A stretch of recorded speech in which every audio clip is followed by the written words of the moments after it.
Friends, నేను doctor కౌశిక్ని. ఈరోజు నేను మీకు లో బ్లడ్ ప్రెషర్ గురించి చెప్దాం అనుకుంటున్నానండి.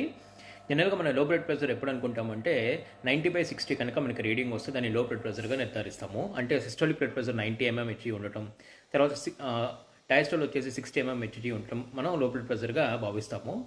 అయితే ఈ లో బ్లడ్ ప్రెషర్కి వచ్చినప్పుడు మనకి ఈ సిమ్టమ్స్ ఏముంటాయంటే చాలామందికి కళ్ళు తిరగటము, తర్వాత విపరీతంగా చెమటలు పడటము, నీరసము, కన్ఫ్యూజన్గా ఉండటము, ఇలాంటిది మనం తరచుగా చూస్తామండి. లో బ్లడ్ ప్రెషర్ అంటే మనకి ఇంట్లో కనుక బ్లడ్ ప్రెషర్ మానిటర్ కనుక ఉంటే మనం వెంటనే దాన్ని గుర్తించి లో బ్లడ్ ప్రెషర్ ఉంటే కనుక దాన్ని మనం తగు చర్యలు తీసుకోవడానికి అవకాశం ఉంటుంది.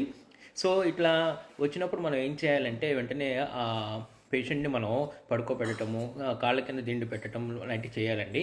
ఎందుకంటే మనకి లో బ్లడ్ ప్రెషర్ ఉన్నప్పుడు మనకి మెయిన్గా బ్రెయిన్కి సరైన బ్లడ్ అందదు. సో మనకు ముందుగా మనం చేయాల్సింది అంటే బ్రెయిన్కి సరైన బ్లడ్ అందటానికి మనం కాళ్ళ కింద దిండు పెట్టడం, పడుకోబెట్టడం లాంటివి చేయాలి. చేసినప్పుడు వాళ్ళు కొంచెం రికవర్ అవుతారు. వెంటనే మన దగ్గర ఓఆర్ఎస్ ఉంటే ఓఆర్ఎస్ ఇవ్వటము, ఇన్ కేసు షుగర్ ఉన్నా కానీ మనం దాని గురించి ఆలోచించక్కర్లేదు. ముందు బ్లడ్ ప్రెషర్ పెరగాలి కాబట్టి ఓఆర్ఎస్ ఉంటే ఓఆర్ఎస్ కలిపి ఇవ్వటము.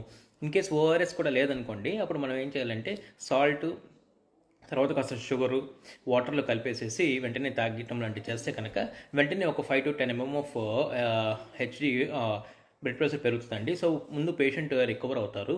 ఆ తర్వాత దానికి తగిన కారణాలు ఏంటో మనం చూసుకోవచ్చు. Thank you.